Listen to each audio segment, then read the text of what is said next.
अच्छे कर्म करें, लोगों की हेल्प करें, लोगों का मदद करें। अभी मत करो भाई, मेरा गला बहुत फंसा हुआ है, मैं 4 दिन से लगातार गा रहा हूँ, तो माफ़ी चाहिए, माफ़ कर दीजिएगा। कभी इंटरव्यू राम के साथ करेंगे तो हम ढेर सारी शुभकामना आप सबको कि आपने इतना प्यार दे रहे हैं, और मुझे लगता है कि इस प्यार को रोकिए मत। आप सबके प्यार आज भोजपुरी इंडस्ट्री को इतना बड़े मुकाम पे खड़ा कर दिया है कि हिंदी के लोग भी कह रहे हैं कि हमारा सिनेमा नहीं चल रहा है और भोजपुरी चल रहा है। इससे समझ में आता है कि हमारी भोजपुरी कितनी आगे है। ऐसा ही कोशिश अगर आप लोग करिएगा तो थिएटर इससे भी ज़्यादा खुलेंगे, और खुल के एक नया कीर्तिमान पैदा होगा कि नहीं, हिंदी नहीं, हमारा भाषा, अपने भाषा के लिए जितना आप कर सकते हैं। हम तो सिर्फ भाषा के लिए काम करते हैं, लेकिन उस काम को यहाँ तक ले जाने में आप सबका बहुत योगदान की जरूरत है। तो कोशिश करिए ऐसे ही प्यार देते रहिए। Thank you so much. भैया सबसे पहले तो आपको ढेर सारी बधाई। आज आप बिहार में और लिट्टी चोखा ढेर सारा प्यार से बात मिल रहा है।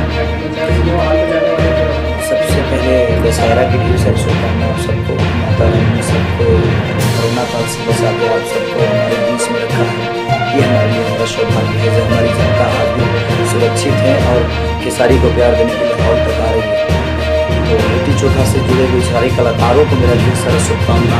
डायरेक्टर, प्रोड्यूसर, डिस्ट्रीब्यूटर, बुकर से लेकर हर आदमी का जो प्यार मुझे मिला है, उस प्यार के लिए मैं गदगद हूँ और आजीवन आप सबका कर्जदार हूँ। और मैं सबसे ज़्यादा कर्जदार अपनी जनता का हूँ, जो कि इस कोरोना काल से उबरने के बाद जो मोहब्बत आप लोगों ने दिखाई है, आप सबको दिल से प्रणाम की। इतना मोहब्बत आपने इसके लिए दिखाया मुझे पता नहीं, लेकिन खेसारी के लिए जो आपने मोहब्बत दिखाया, उसका मैं आजीवन आप सबका कर्जदार हूँ।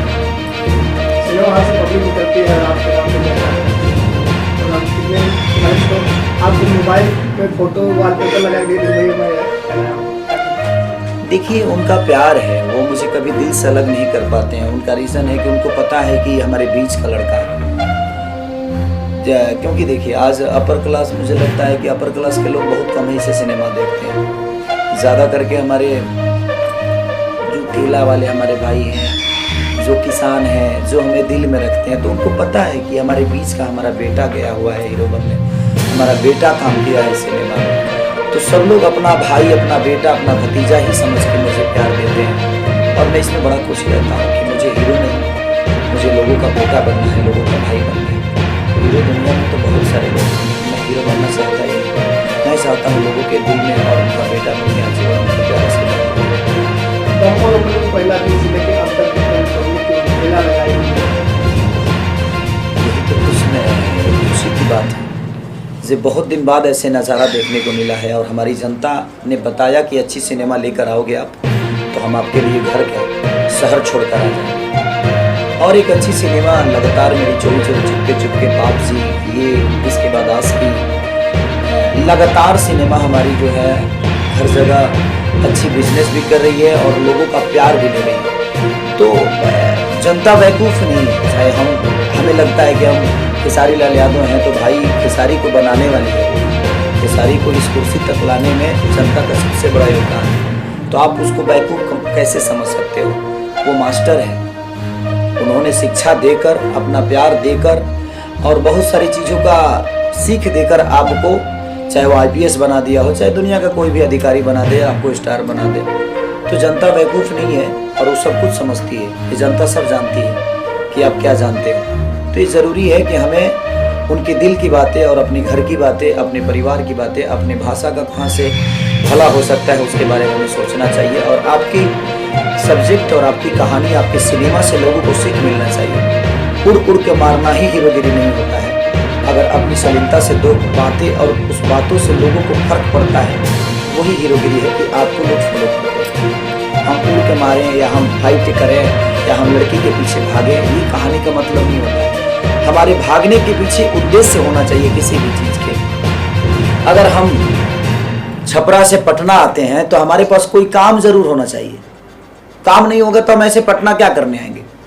या तो हम कोई सामान खरीदने आ रहे हैं, या तो हम, लेकिन उससे समाज का भला हो। हम सामान खरीदने वाले लोग नहीं हैं। हम जो चीजें देते हैं वो एक ऐसी वस्तु है कि उससे दुनिया को कुछ सीख मिलना चाहिए। हम सिनेमा नहीं, हम एक किताब बेचते हैं। हम एक किताब बेचते हैं और उस किताब को पढ़ के, उस किताब को देख के अगर दुनिया को कुछ नहीं सीखने को मिले तो मुझे लगता है कि हमें किताब बेचने की ज़रूरत नहीं है, फिर हमें ठेला लगाकर रोजगार करना चाहिए। तो हमें दुनिया ने इतना प्यार और मोहब्बत दिया है तो हमारा भी दायित्व बनता है कि हम सब्जेक्ट हो, गाने हो, कॉन्सेप्ट हो या सिनेमा किसी भी माध्यम से बन रहा है तो उसमें आप कुछ अच्छा ऐसा दे जाइए जिससे समाज को कोई। बिना सिनेमा आप जाने वाले थे, टाइमिंग भी सेट हो गया था, लेकिन आप नहीं गए प्रशासन में। हाँ, मैं प्रवीण भैया से बात मेरी जब मैं मुंबई से चला तो मैं उसी के लिए आया भी था कि मैं थोड़ा सा पब्लिक के सामने जाना चाहता था। मेरी इच्छा होती है कि मैं हम सिनेमा में जाता हूँ, लेकिन प्रशासन का रोक लग गया कि नहीं कि सारी आप नहीं आ सकते। इसी की वजह से मुझे लगता है कि दशहरे में कोई कार्यक्रम में नहीं कर पाया प्रशासन की वजह से, कि मेरे को कहीं परमिशन ही नहीं मिली।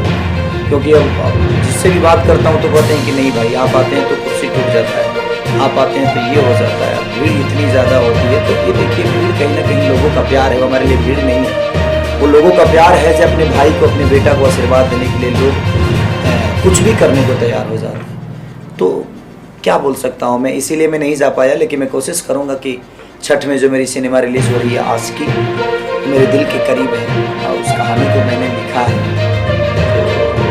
और सोची है मैंने कहानी, तो मुझे लगता है कि वो लोगों को पसंद आएगी और उसके लिए भी ज़रूर। बात करें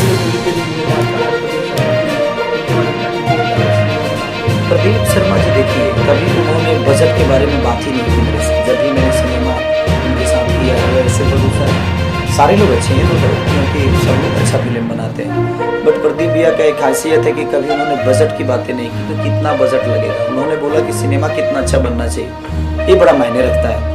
तो मुझे लगता है कि प्रदीप भैया एक केपेबल इंसान है और वो पैशन के साथ सिनेमा बनाते हैं। उनको कहानी से भी लेना देना होता है और उनको कैरेक्टर से भी लेना देना होता है। तो जब तक आप कहानी पैसे के लिए सिनेमा बनाइएगा तो पैसा नहीं, और बिजनेस के लिए कोई सिनेमा बनाएगा तो पैसा वो सिनेमा नहीं बना पाएगा, तो फिर वो बिजनेस करने के लिए आएगा। लेकिन पैशन से सिनेमा बनाइएगा तो शायद आप अच्छा बिजनेस कर पाओगे। क्योंकि जब आप अपने बेटे से खुद ही प्यार नहीं, लापरवाही के साथ आप अपने बेटे का परवरिश करोगे तो मुझे लगता है कि वो क्या बनेगा आपको भी पता है।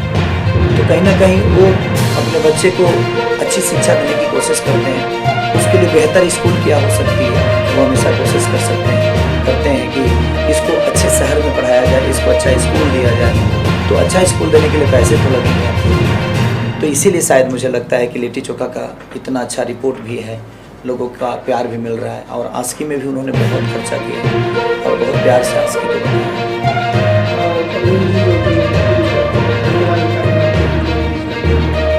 देखिए फूल के बारे में क्या बोलूं, वो तो समझ लीजिए कि हम लोग एक तो पोस्टर है, लेकिन इस पोस्टर को इस कुर्सी से उठाकर और पूरे गांव में फैला देना ये छोटी बात नहीं है। तो डिस्ट्रीब्यूटर जो होता है, कंपनियों में बहुत सारी चीज़ें होती है, बट सबसे ज़्यादा योगदान होता है उस दुकानदार का जो उस सामान को बेचता है, क्योंकि वही हमें पुश करता है, हमारी चीज़ों को दुनिया तक पहुंचाने का काम डिस्ट्रीब्यूटर करता है।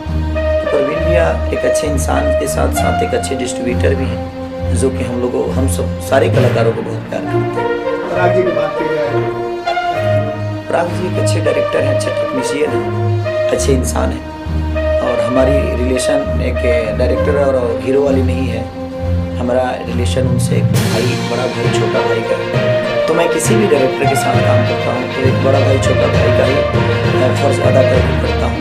क्योंकि देखिए अगर हम स्टार्टअप अपनों में दिखाएंगे तो शायद वो सिनेमा नहीं बन पाएगी, इसलिए हमें एक छोटा भाई बन के काम करेंगे, बेटा बन के काम करेंगे तो शायद, मैं पहले भी बोला कि गोल में तभी कोई आपके लिए सोचेगा। तो जिस डायरेक्टर के साथ काम करते हैं हम हीरो बन के नहीं, हम एक बेटा बन के, एक भाई बन के काम करते हैं, तो शायद इसीलिए स्मूथ हम लोग का काम हो जाता है। लिट्टी चोखा म्यूजिक की बात की जाए, काफ़ी देसी फिल्म है, इसमें जो ये गाना है मोहल्ला माची से स्वाति बहुत अच्छी, प्रदीप जी की पुत्री है, हमारी भतीजी है, तो अच्छी गाई भी है वो, मोहल्ला माचिस हो गया, और उसमें सारे गाने बड़े कमर्शियल हैं और लोगों को अच्छा लगता है। तो इसीलिए शायद लिट्टी चोखा का ये इतना अच्छा रिजल्ट भी है, क्योंकि लोगों को हर चीज़ अच्छा लग रहा है, उसकी क्लाइमेक्स से लेकर मेरा लुक चेंज से लेकर उसमें सस्पेंस जो है उसको भी लोग बहुत तारीफ़ कर रहे हैं, गाने की बहुत तारीफ़ कर रहे हैं, सब आर्टिस्ट की तारीफ़ कर रहे हैं। तो कहीं ना कहीं एक बेहतर चीज़ होने के लिए सबकी योगदान की ज़रूरत होती है। हम तो हैं, देखिए हम स्टीयरिंग हो सकते हैं, हम इंजन हो सकते हैं, लेकिन एक इंजन से चीज़ें नहीं होती है, बहुत सारी पार्ट जुड़ते हैं तब एक बड़ी गाड़ी रेडी होती है। तो सबका योगदान है, उस सीट कवर का भी उतना ही योगदान होता है, उसी तरह के स्पॉट बॉय के भी उतना ही योगदान है हमारे सिनेमा के लिए। तो ठीक है, हमें दुनिया ने ऊपर रखा है, अपने प्यार में रखा है, ये मानिए सबसे बड़ा सौभाग्य है। ढेर सारी शुभकामना आप सबको कि आपने इतना प्यार दे रहे हैं, और मुझे लगता है कि इस प्यार को रोकिए मत। आप सबकी प्यार आज भोजपुरी इंडस्ट्री को इतना बड़े मुकाम पे खड़ा कर दिया है कि हिंदी के लोग भी कह रहे हैं कि हमारा सिनेमा नहीं चल रहा है और भोजपुरी चल रहा है। इससे समझ में आता है कि हमारी भोजपुरी कितनी आगे है। ऐसा ही कोशिश अगर आप लोग करिएगा तो थिएटर इससे भी ज़्यादा खुलेंगे, और खुल के एक नया कीर्तिमान पैदा होगा कि नहीं, हिंदी नहीं, हमारा भाषा, अपनी भाषा के लिए जितना आप कर सकते हैं। हम तो सिर्फ भाषा के लिए काम करते हैं, लेकिन उस काम को यहाँ तक ले जाने में आप सबका बहुत योगदान की जरूरत है। तो कोशिश करिए ऐसे ही प्यार करते रहिए।